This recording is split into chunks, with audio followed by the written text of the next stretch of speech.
with me, and it will be part of the community garden, which will be part of a community XR film in the future. Very cool. Thank you. Thank you, Paige. Thank you. Thank you. Thank our community. All right, so we have another blog entry. This one is by Karen Alexander, and if you go onto our website, xrwomen.com, I go right to the blog.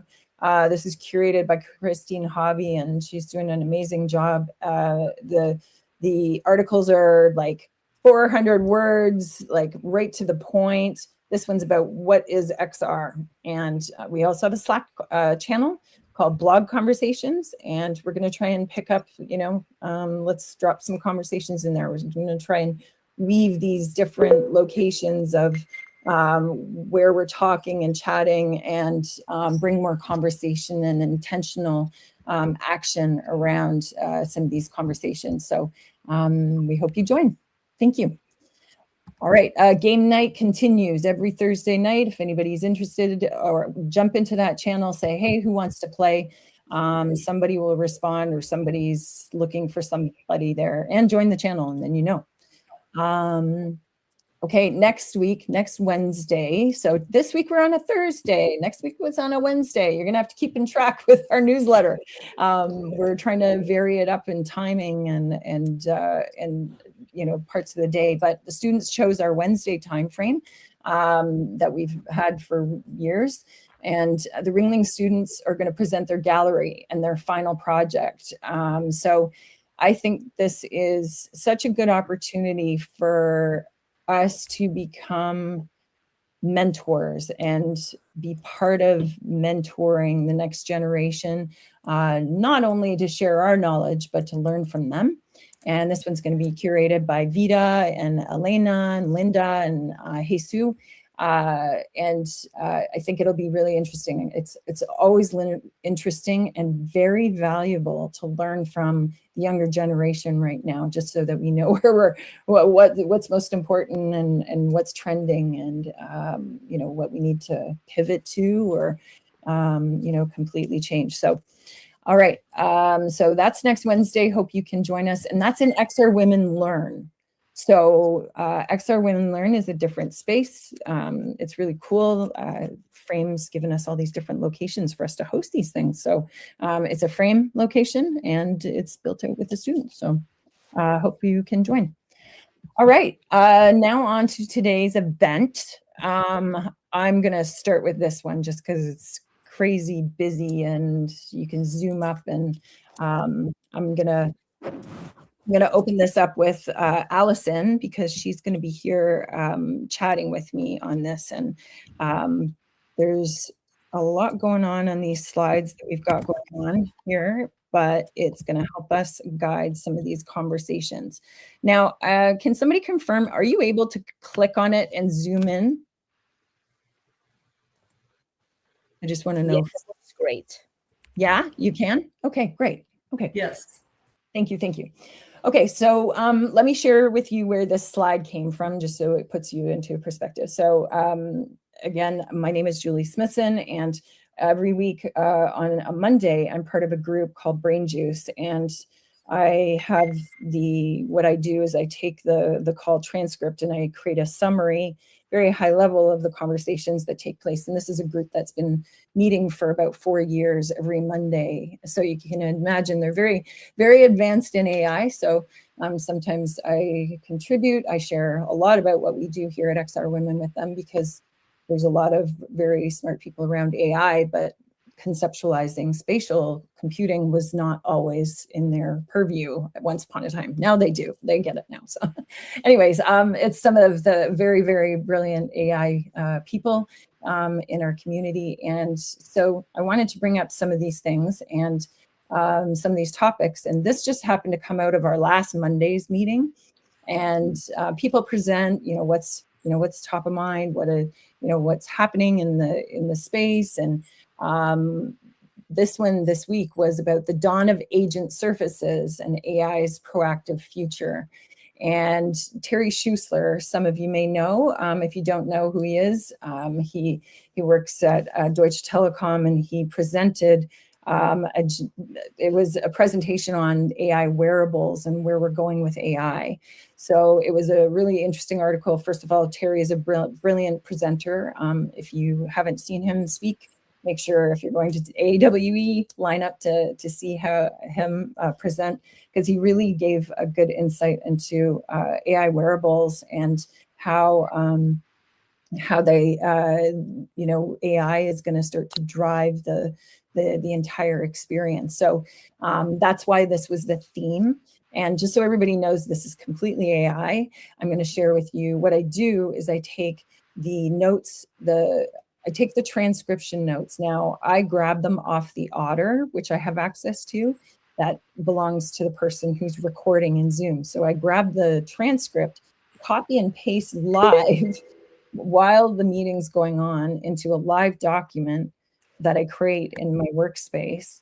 And then I take that at the very end. I actually throw it into ChatGPT because I've been doing it for so long that ChatGPT's got a channel for my brain juice work, and it summarizes it for me into these bullet points of things that we talked about in the conversation. And then I take it and I drop it into Notebook LM, Google's Notebook LM, and ask it to create an infographic for me based on the call details. So first of all, I ask it not to name names, so it doesn't have anybody's name on it, but it talks about the ideas that happen. So, we can go through these one by one, but basically it's the shift to surfaces was from apps. Now we're going to ambient services, and Terry talked about like wearing rings and like, different types of wearables. It's moving beyond screens and context-aware devices and to earbuds and things like that. I think somebody's got their audio on. Maybe if we can turn everybody's audio off if you're not speaking, please. Thank you. And then from reactive to proactive evolutions, that how future AI is not waiting for prompts, it'll observe and act autonomously. And if you haven't used Claude, it comes back with some pretty good questions, and it's not acting yet for me because so I have Claude in my setup as well. But the questions it's starting to ask me, would you like this? Would you like me to do this for you and do it next time? And I'm like, no. So I find myself on this borderline of wanting it to do everything for me versus not. So I can see that evolution is happening with how I've got things connected for myself. We talked about the era of vibe coding and building a modular design system with different screens and having glasses over here and that sort of thing. And that was interesting, just especially through having different language prompts and things like that. So at the bottom middle, system comparison, we talked about reactive versus proactive systems and how interfaces are changing in the focus, and how biometrics and environment are really starting to become part of the security system. And we're not going to talk about it today, but I'm going to dive deep into identity and the sovereignty around identity. That's my huge focus right now because I'm working on education, and the immutable knowledge that you have as a human should be tied to your identity. So, but I'm going to stay on course. I don't want to get into that one, but if anybody's interested in diving deep on that one, we'll be having another one on that.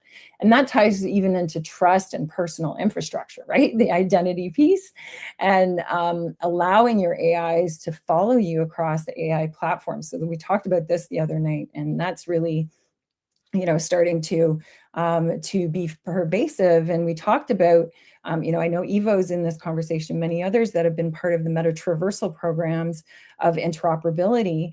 And we were always asking the question, okay, what happens if you carry this asset through this world and this avatar through that world, and what can you bring with you?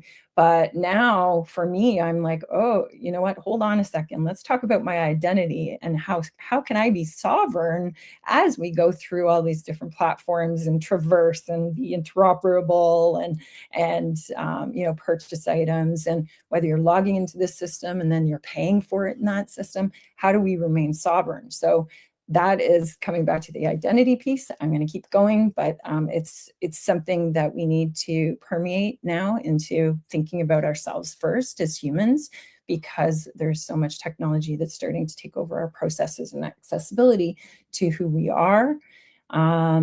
So then there was also about non-work AI use exploding and privacy performance trade-off, just between local compute and strict governance and things like that. So I'll stop there.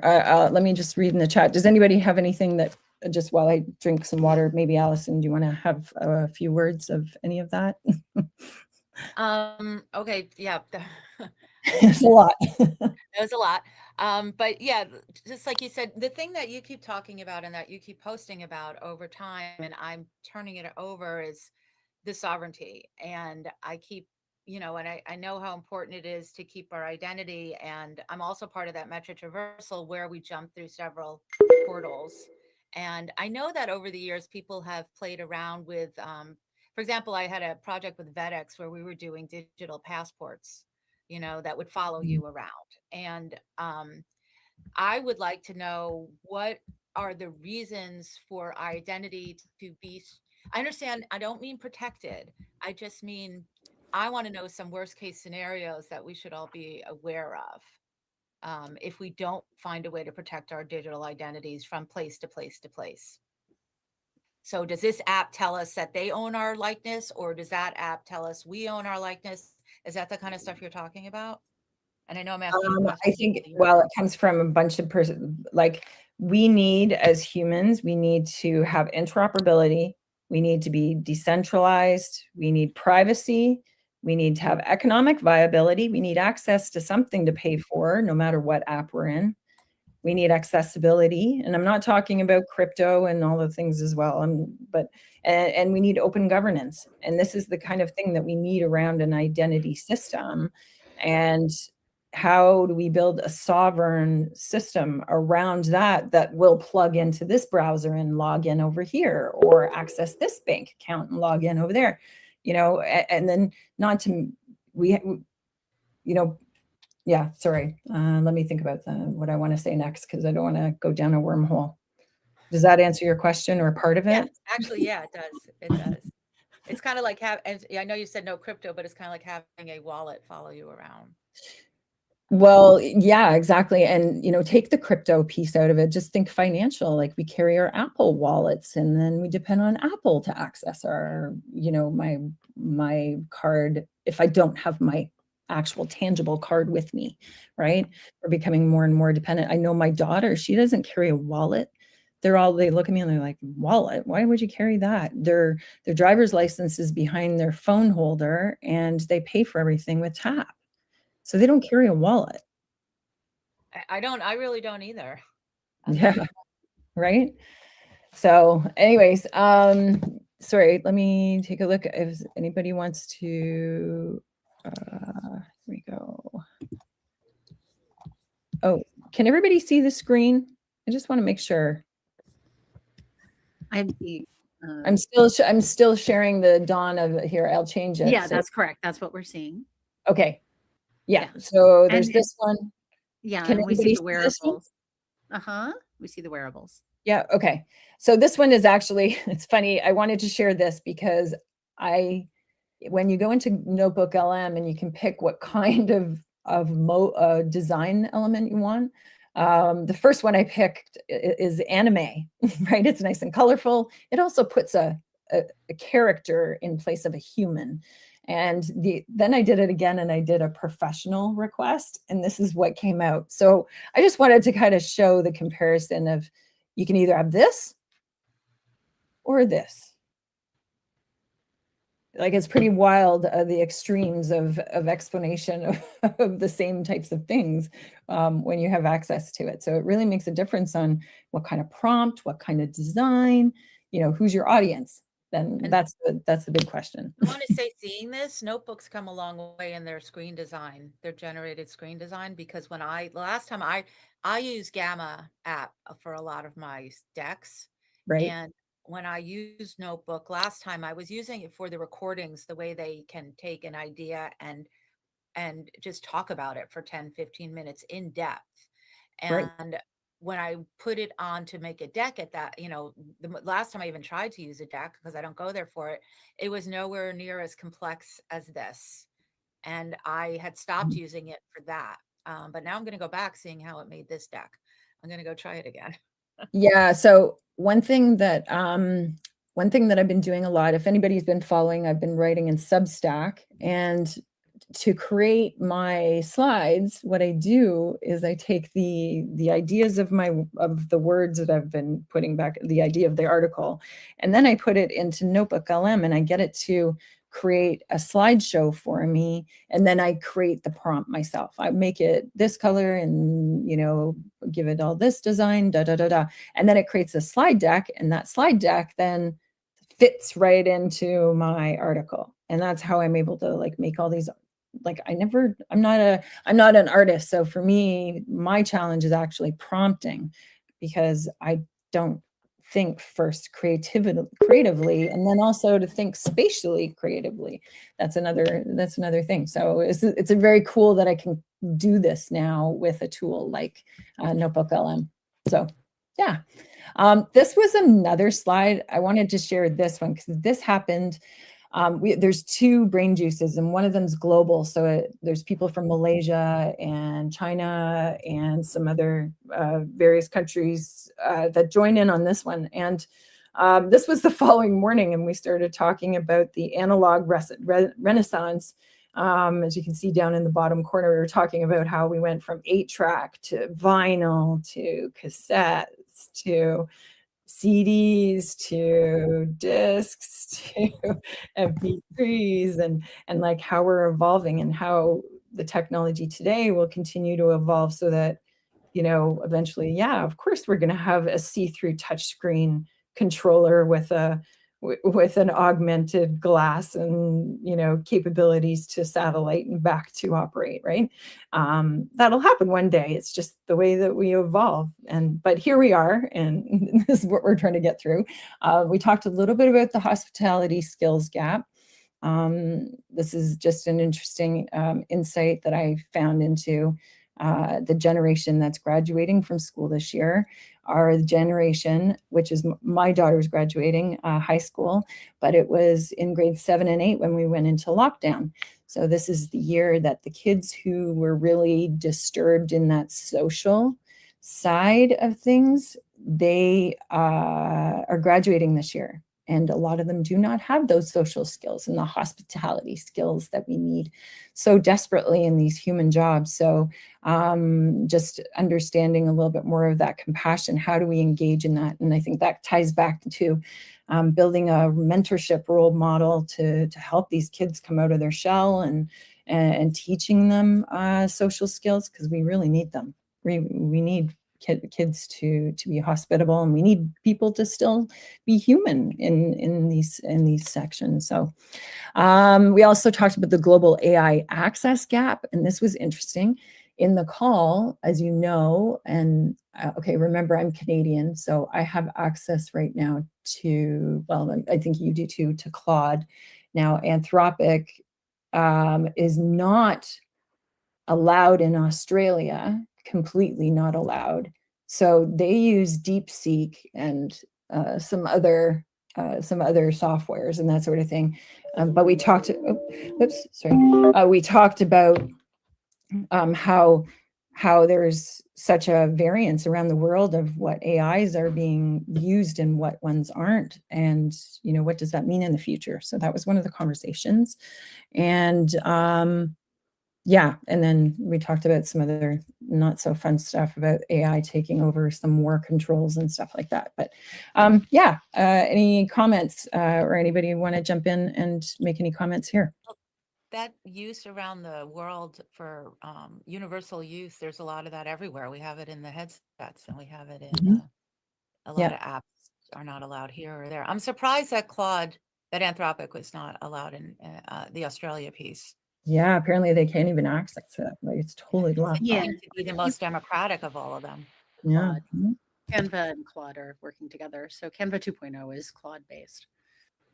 Interesting. And yeah, I didn't mention that at the top, just so everybody knows, is Canva 2.0 is coming. They announced it yesterday, and you have to be on a wait list, or it's still not out. It's like, I don't know, I think it's in May or something. But it's very similar to Claude Design in terms of what you can accomplish, and it might be a little bit more affordable, as the credits in Claude Design are really expensive. Right. Yeah, very cool. All right, this is a fun one. So this happened today. So if anybody didn't know, ChatGPT launched ChatGPT 5.0's image generator.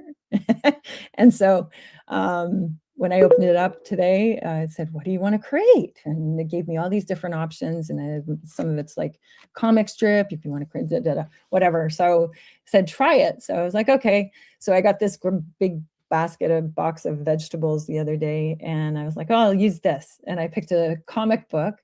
It automatically came up with this prompt of create a comic strip using the subject from the uploaded image, style the comic strip in a bold Sunday funny style with thick outlines, halftone textures, and bright 1980s colors.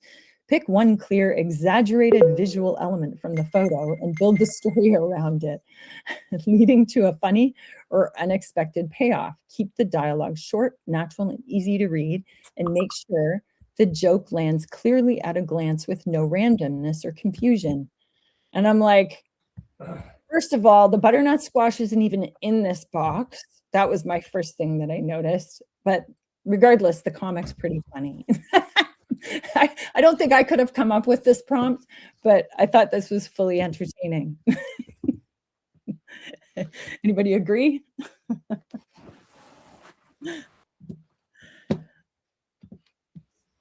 No? Okay.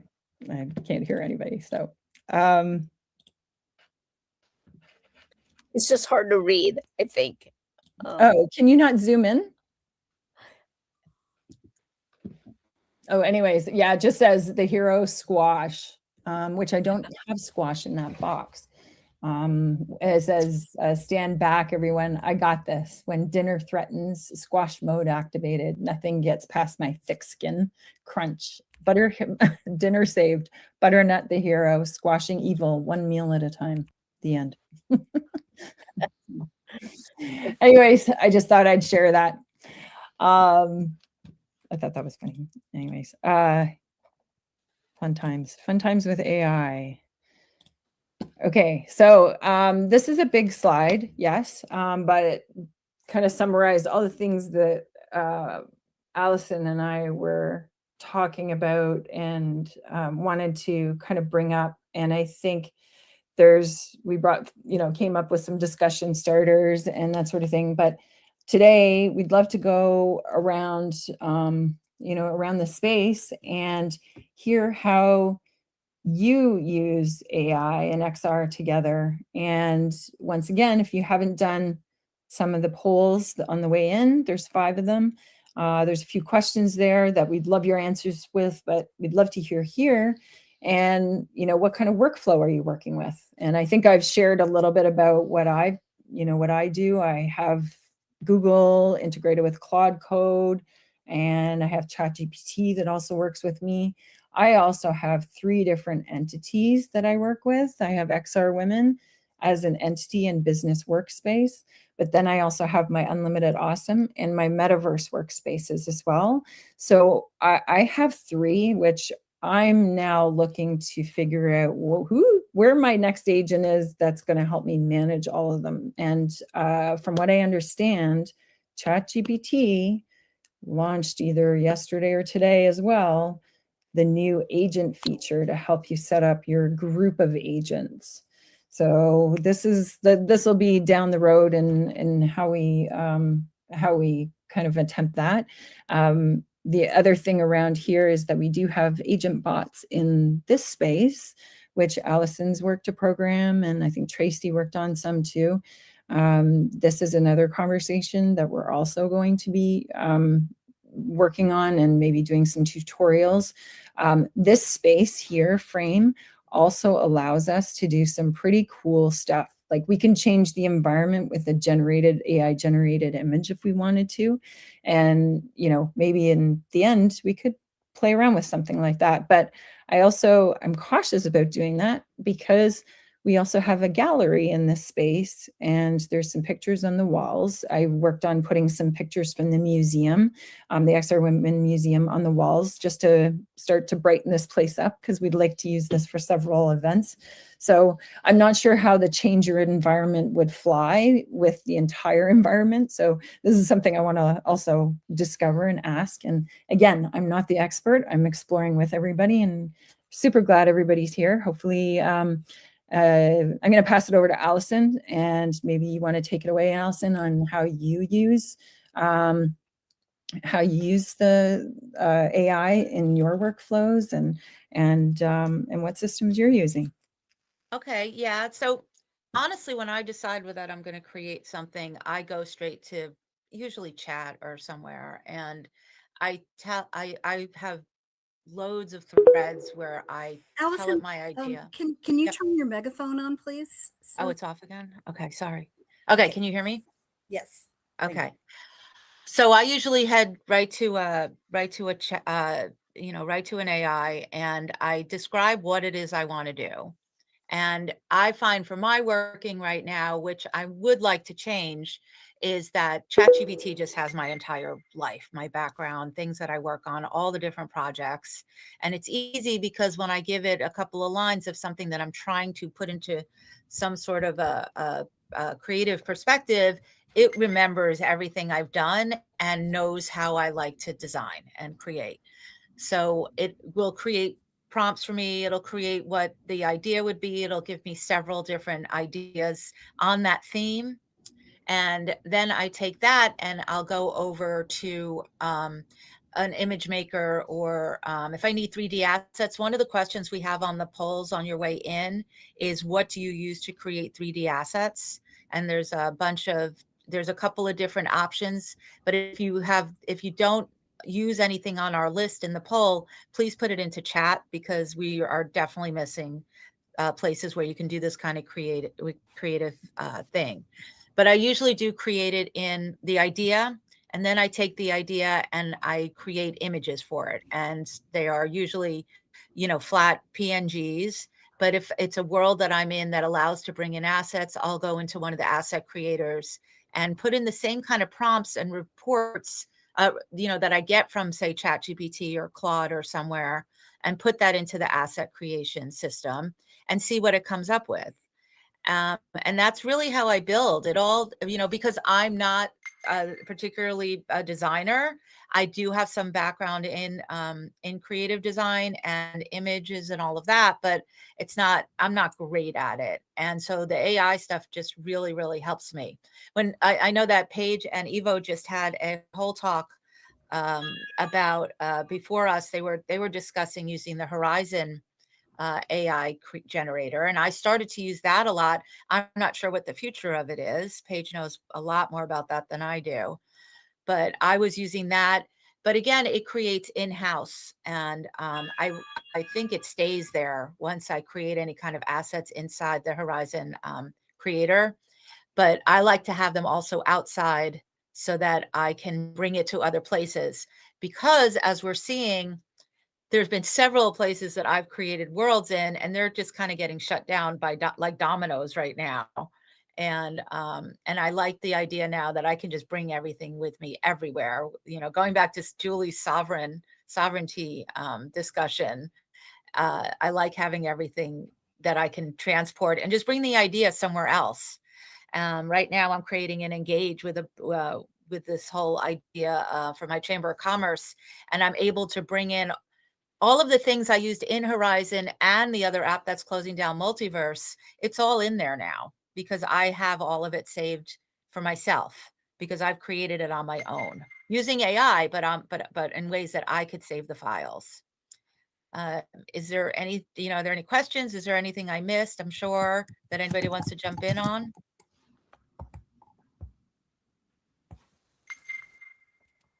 Allison, can you talk a little bit about costs for the tools that you use? You know, like what are you spending to be able to create in that way? So I pay just most places are $20 a month, and I will use things that I'm trying out until they stop me, you know, for the free subscription.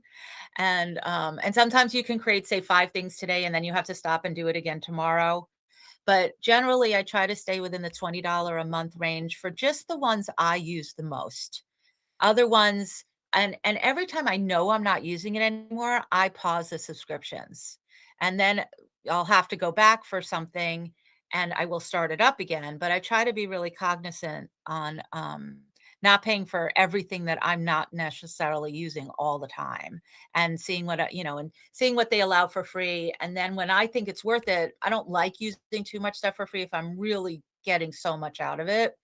But I generally stay around that cost. When you're looking at the vibe coding of apps, which is different than an XR World, but it's an app, they start charging you for usage of credits for even using the app that you're creating, or they charge you per prompt. If you go too far in your prompts, which you can also use to create XR assets that you can bring to a asset app to make a 3D asset, you can do that in one of these vibe coding programs as well, like Lovable or Huggable.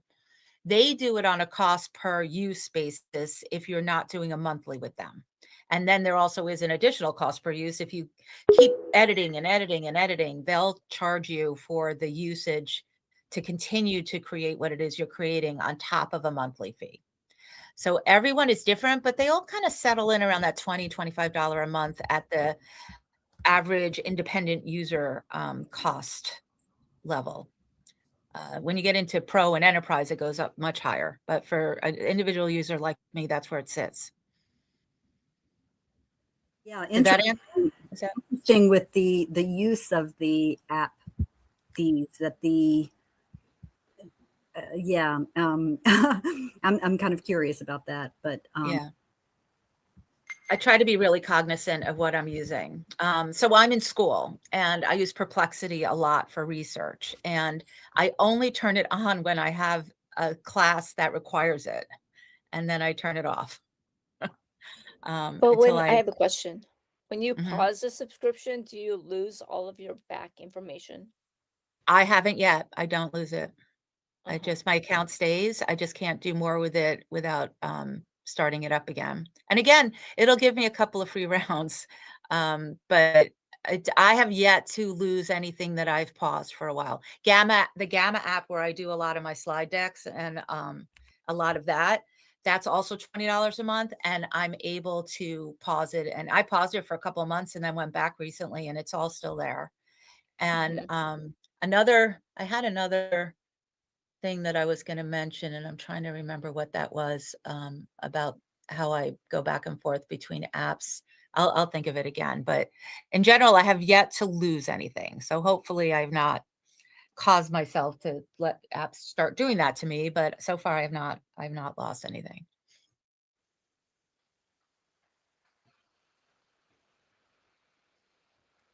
Are there any other questions about that?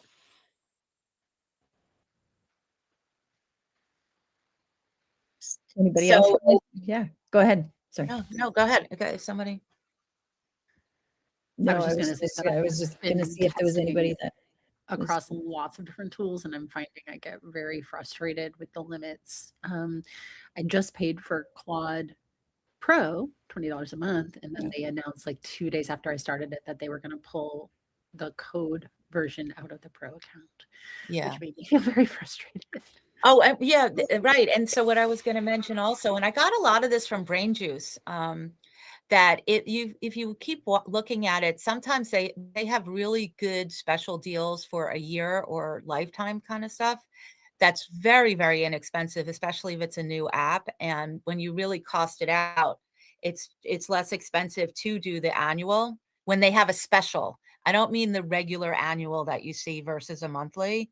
Sometimes these apps come up with really, really good special deals that are just a fraction of what you would pay either monthly or yearly on a regular, on their regular offer. So watch for those too. Those come across different AI channels where they're like, oh, Claude is now $5 for a year. That doesn't happen, but things like that. So I'm just looking to verify, Evo. Apparently they reversed their decision. They got too much pushback and they reversed their decision quietly last night. I'm trying to find a validation on that one, but just so you know. And while I'm thinking about it, I want to flag for all of us XR women that I'm watching a discussion that just hit a headline.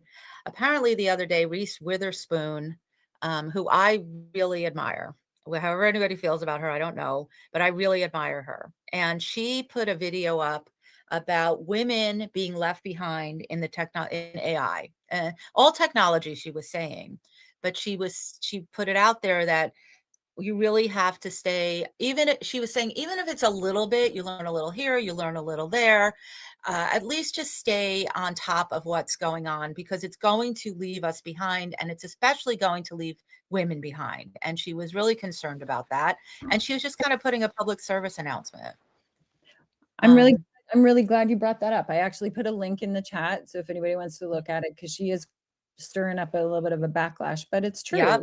There's, when you start to think about the jobs that'll be lost, quote unquote, to AI, there's a lot of jobs that are dominated by women. So yeah, administrative jobs and things like that. That's right, and that's why she's calling this out. And right. Yeah, so but the backlash is that the women think she's getting paid to do this, right?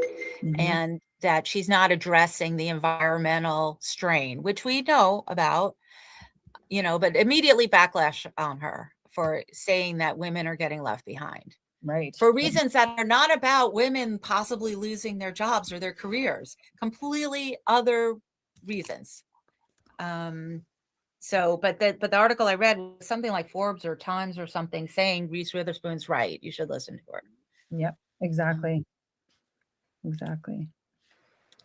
So, but that happens a lot with women. I've seen later reports now about even the gaming in school and gaming in classes. I first read about this in 1995, and it's still true today, where women step back in computer classes in school to let the boys play and and do whatever. They take a back seat.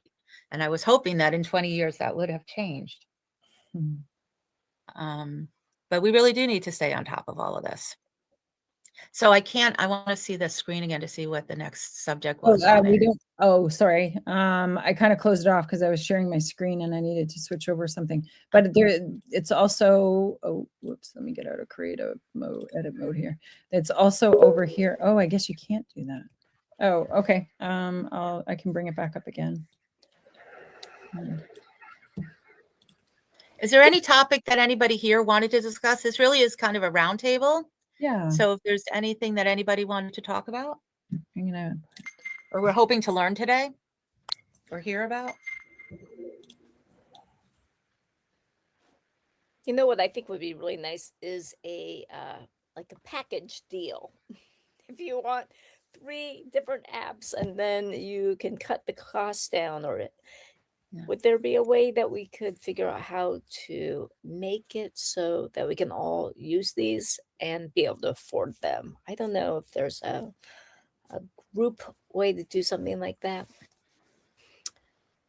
Just throwing that out there. Yeah, kind of like, Microsoft 360, if you buy their thing, you get free access to Copilot kind of thing.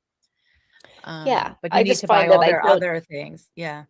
exactly. I just find that I don't try things because I don't want to get sucked into having another subscription. Like I feel totally bombarded by that, and it seems to be the whole new fad for everything now. And so, I get rebellious. Like, I'm not going to even do it. Yep, I do. And if these AI companies stop feuding with each other or trying to outdo each other, I don't see, there's the suite comes from the different apps doing different things, but under the same company. I've never actually seen Microsoft and Apple and, whatever offer any sort of interoperative packages, which is what we talk a lot about, right? The interoperative. I do not have high hopes for different apps under different manufacturers or, offering a group package. I will say, actually, I'm taking that back. When I was at the AI Expo last year, and I've seen it since then, if you do a search, I'm actually going to take this back. What people have done is created apps that go out and check all of them for you. So they say that it's the same thing as having subscriptions to all these apps that they feed into their overarching app, program. And it will check everything for you. And I did see a company last year, and I did notice something a couple of weeks ago, that there are these vibe coded apps that, and I'm pretty sure they're vibe coded, that bring in 5 different apps that would cost you $20 a month, and then they offer that to you for $15 a month. Having said that, I'm not sure how much I trust the accuracy of all of them coming in through this one unsolicited creation. But it is something that you might want to, we could possibly check out. And that's what Yeah. they say. You can get all of these under one umbrella. I just don't know that I trust it. Exactly. Well, I mean, it does work depending on the format, right? So like CapCut has lots of different models and tools built in, and most of them work well. Canva has mixed results, and it's widely varying if you're in an art program or a 3D design program, how well those plugins are going to play with what you're trying to do. Right. I do The love that both APIs. Roblox and Meta let you do 3D asset gen for free without spending credits. What was it? Roblox? And Yeah, Meta? for free right now. I mean, they're not charging you for those credits. Yes. Yeah, that was really, I mean, it's been amazing. Incredible opportunity.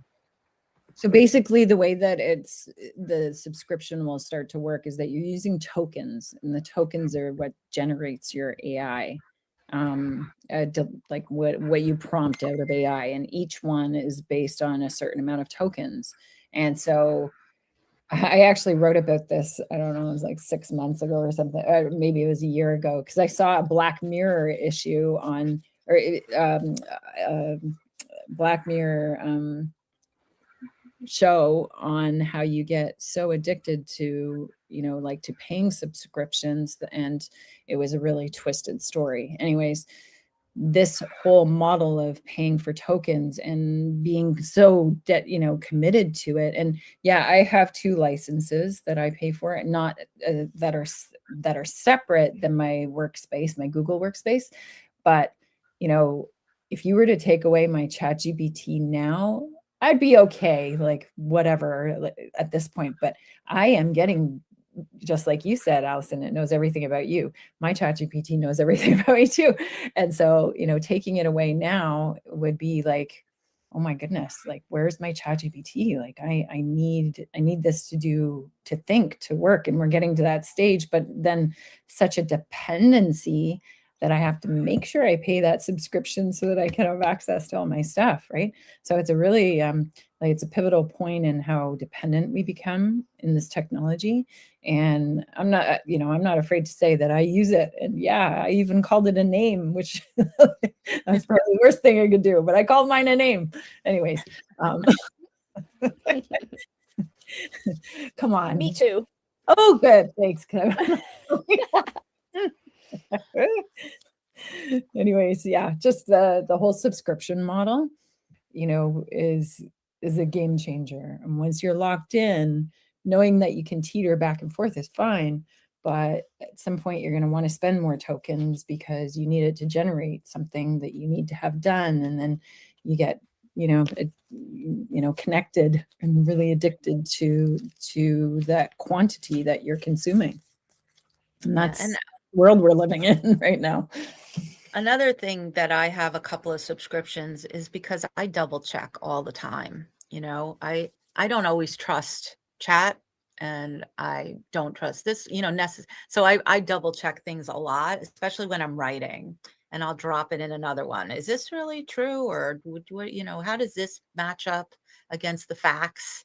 Mhm. And so I have it some stuff just for that purpose, like is what I wrote over, is what chat wrote true, Claude? Tell me, or Mhm. Perplexity, go find me actual. Perplexity is a research tool to me, and it was started as a research tool, but all these other AIs are also calling themselves that now. But to me, it's still the best. And I just say, I need you to go check and see if I'm correct on all of this, or is it even true at all? Like, is this possible? And that's part of the reason I have a couple of different subscriptions. I'm always double checking one against the other. Right. Yeah, no, I use it for, well, not that I use it for different things, but one thing is I did like the Gemini image generator over the ChatGPT one. And sometimes it would produce something in ChatGPT that I would then lift over to either Notebook LM, or I would just go into Gemini because I like Nano Banana, right? And that one turned out, and it would remove things that were, or update spelling. Gemini's great for that. If you ever generate a slide or generate an image with a spelling mistake on it, Gemini's great for updating a spelling mistake. I didn't even know that. That's Oh awesome. yeah, it's that's how I fell in love with the Gemini side. I was like, oh, you're Really? that. I found that their infographics get a lot of spelling errors that I couldn't get it to fix. Well, it's not that it would produce them correct, it would fix them correctly. Interesting. Yeah, I found that the infographics I couldn't use out of Mhm. Notebook LM, especially like asking it to create infographics because of the complexity, because it was putting a lot of text in the info. Right. Yeah, and that's part of the prompt too, is, limit the text, or make it more visual, and that's in some of the prompting that I do too, because same thing. And I remember, I'm standing here remembering how we're talking about the image creation, and we're talking about chat, and we're talking about Gemini, and I use Gamma and all these different things. But 2-3 years ago, when we were first world creating, and we found that we could bring images in, was really when I think I started generating images using AI. Mhm. And the conversation 3 years ago, and Tink can back me up on this, was Midjourney and those apps that had started doing, and I never hear about, I know they're there. I know that they, because I'm still in their discords, and I know they're constantly advancing their tools, Mhm. but it hasn't even come up except for me looking backwards at where we used to go all the time to Night Cafe, Midjourney, and those were subscription based too, where we had this exact conversation. Which one do you pay for? Just like, do you use Right. Midjourney or use Night Cafe? And it wasn't even a thought about any of the ones we're talking about today. Yeah, I'm still paying on Midjourney and I still use it, but lately I haven't liked almost everything that has I've created on it. Like I really liked it when it first came out. Hi. Hmm. So I think that's interesting. I'm definitely looking at like leaving it. But I'm Yeah. afraid to lose all of my stuff. Well, the reason I actually do like Midjourney, although I don't use it anymore, was it generated multiple images from one prompt.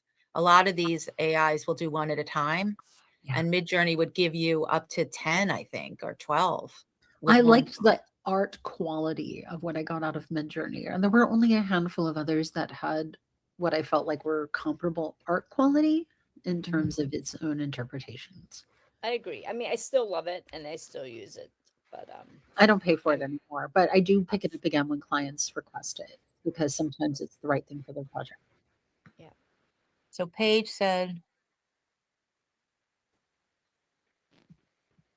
Paige, can you, this is a really good comment. It. Absolutely. I commented, and I'm in several like artist Facebook groups, and it may just be a artist thing, but maybe many artists dislike AI because of what they've seen on Midjourney image generation. They perceive that it, or other reasons, including environmental, that they feel it is not authentic art. It doesn't, it's not like painting a painting or weaving a rug or creating some other kind of art, even seed art. it just doesn't fall into a permissible category for many artists. In fact, some Facebook groups won't even let you post if you have an accompanying AI image with it.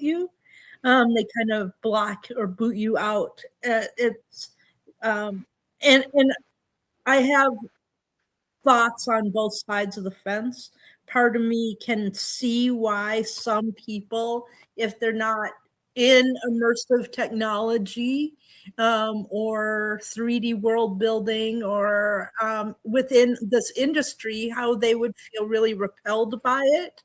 And limited to know of what's out there and what they're seeing, and they may not even know that something that they're loving might also be AI enhanced, because there's so many more tools beyond those funny mid-journey first images.